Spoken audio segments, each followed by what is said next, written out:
Now at 103.5 HD2, your information crossroads, WFNC. That's where I come in, doing my job to the best of my ability on a daily basis. I work here. I carry a badge.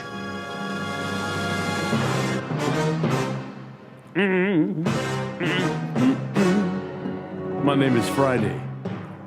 Thursday's my brother. I must be Wednesday. Wednesday, that's the Lone Ranger. No, that's the Tonto.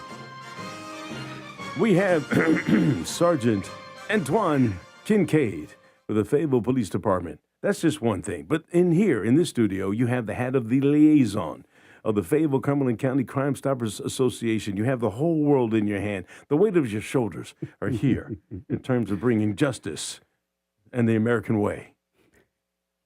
Okay. That was good. That was Superman, actually. Oh, I'm saying Superman. Okay.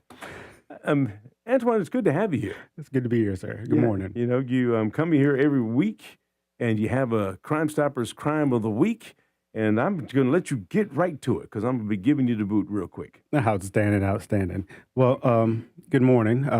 You know, the Cumberland County Crime Stoppers, the Fayetteville Cumberland County Crime Stoppers, you know, we have a social media website, and we have a social media Facebook page. So I encourage folks to go to that social media Facebook page. It's the Fayetteville Cumberland County Crime Stoppers. Because the Fayetteville police detectives with the property fraud unit are seeking the public's assistance with identifying two individuals. These individuals went into the Best Buy located on Scarborough Road. They worked with each other. They stole over $1,200 worth of merchandise, working with each other, and walked right out the front door without paying. So if you go to the Crime Stoppers Facebook page, you will see their wonderful pictures posted up for everyone to see. So hopefully somebody out there can identify them and can reap the reward for them stealing from the local Best Buy. So they're obviously, as you said, pictures. Is there video as well that on the site, or is it just still pictures? Right now, it's just still pictures. Why don't we? I notice a lot of times when we have video, we just show the still pictures. We don't run the video. Is there a technical issue with running the video? Well, a lot of times, you being in broadcasting sometimes know there's other people that come in and out of that video, so we don't want to get those other people mixed up with the individuals that we're isolating that actually did the crime. Well, that makes a lot of sense because there's people come in here and they come up and do their thing here. Now, Kenny Hitman McLean called up the site. It's pretty simple to do to see the Crime Stoppers site, and then all of a sudden those pictures that you're talking about are right there. Yes, I believe he's on the website, but this is on the Facebook page. Oh, okay. It's on the Facebook page. I'm sorry, sir. This is the Cumberland County, Fayetteville Cumberland County Crime Stoppers Facebook page. Okay. So you have information. You got these pictures, and the whole backbone of this is the fact that people can report information and remain anonymous. Talk about that and how important that is to what you do. Well, anonymity is what Crime Stoppers is known for. It's what it's based off of. So you will never get subpoenaed for court. You'll never have to go to trial. Your name will never be known. When you call in or you go to that website or you go to that app, you will get a tip number. If your tip leads to the arrest, not conviction, the arrest of somebody that's involved in a crime or that's wanted or whatever the case may be, but if it solves a crime, then you will get that tip number. That tip number will be paid to you. You will go to the location that's designated. You'll give the person that tip number, no questions asked, and you will receive cash money. Right, and the way it's been explained in the past is that you take that number to the bank. There is a local bank that we work with. Yes, sir. Right. And I've always advised people, excuse me for chewing because I got a crick in my throat. While you do that, thank you. I just now found the Facebook page, and you're right. It's a lot better. Well, for me, it's a lot more interesting because you can see videos, run the videos of the people, and check this out. As I scroll down, Gilbert, there you are. There you two are broadcasting live on Crime Stoppers' Facebook page. You guys are stealing my signal?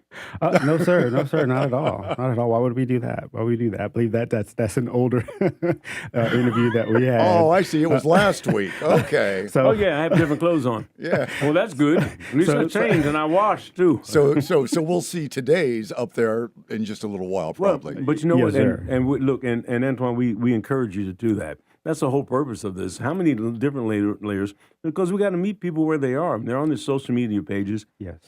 And so we put this information out, and folks are able to use it, and then hopefully it leads to a tip. And that, when Sergeant Caldwell, who's now Lieutenant Caldwell, was here, because he was able to point to some successes that we had. Yes. Where we noticed that we were able to find someone, or at least someone gave information about something they heard on the radio, and that helped lead to arrest. Now, you made a point that it should lead to an arrest, but it doesn't have to lead to a conviction. And people misunderstand it. Talk about that and what the difference is. That is correct. So, of course, conviction is going through the whole, trial, or if there's a plea that's given, goes through the whole, goes through the DA's office, through the whole court system. So that is not what Crime Stoppers pay for. Crime Stoppers pays for the arrest. If we're looking for somebody like these two individuals that stole over $1,200 worth of items from the Best Buy, if somebody can call in or lead us to a tip that has their name and can identify them,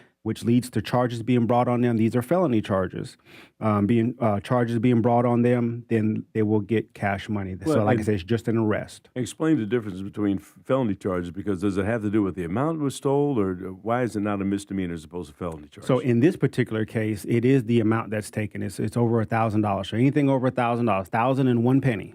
1,001 penny, that makes that a felony charge. And what's the difference theft. in terms of what the punishment will be for that, and in terms of your record and that type of stuff? Punishment could be greater fines. Punishment could be jail time. And of course, if you get convicted of that, then you become a convicted felon and have to have that title attached to every application and the rest of your life. Right, and unless it's expunged for some particular reason. That is correct. But you end up having a situation where now you're a convicted felon when you apply for rent, when you apply for a job. All these things now are, connected to you and your name. Yes, and, sir. And that's not a good thing. Not at all. Not at all. All right. And lastly here, before we get out of here, the Crime Stoppers itself, and we talked about this, can be used for more than just these type of property crimes, or even other types of crime where someone's been shot or something like that. There can be things happening in your neighborhood that you might want to use Crime Stoppers for. That is correct. I was speaking with the Citizens Academy. They graduate tonight. So the Fayetteville Citizens Police Academy, was talking with them last week, and that very question came up. What if there's a neighbor of mine and there's constant traffic, people come in, different cars, different hours of the day, they only stay a few minutes at a time. That is indicative to certain behavior. Usually it's with drug sales. So yes, you can give that tip. You can, some people, like I said, they have their ring cams, they have pictures, they have video. You can upload that to P3 Tips. You can upload that to the website. And because that is something because people don't want to get involved in other people's mess. So they can remain, totally anonymous, send that information in. We will send those tips to the proper investigating agency, and they will investigate. And like I said, if that leads to an arrest, cash money in your hands. All right, Sergeant Antoine KINCADE, thank you so much. Always a pleasure to have you here on Tuesday, except when you go to Las Vegas and stuff on some thing that you said you were on, a Crime Stoppers thing or something. It was Florida. And, well, look, hey, everybody deserves a break today. Yeah, and so we're glad to have you back in the saddle, and we look forward to having you here next Tuesday. We'll be here, sir. All right, you're listening to News Talk 640 WFNC. We want to do local news now with CBS 17.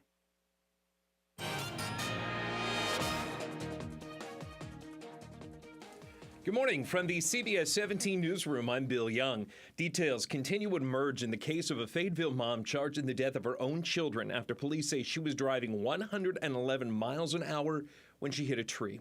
Megan Scott faces a list of charges, including 3 counts of involuntary manslaughter. CBS 17 has learned just moments before the crash, neighbors called 911, reporting a car speeding away. Scott is also charged with hitting 2 Fayetteville police officers with her car and her boyfriend with her car the day before the June 3rd crash. She's being held without bond. State Auditor Dave Bullock said the State Division of Unemployment Security distributed $47.2 million in fraudulent payments between 2021 and $125. Bullock said the division was able to recover $12 million, but the rest is gone for good. Department officials say that's not true. They say they are working to recover the money and will, no matter how long it takes. The audit also found 28% of initial unemployment payments went out after the federal 14-day deadline. DES officials say they have made improvements, but agree there's still more work to do. Today, it's the kickoff of the Governor Stein statewide school supply drive. Donations could be made at all 275 state employee credit union offices statewide. The North Carolina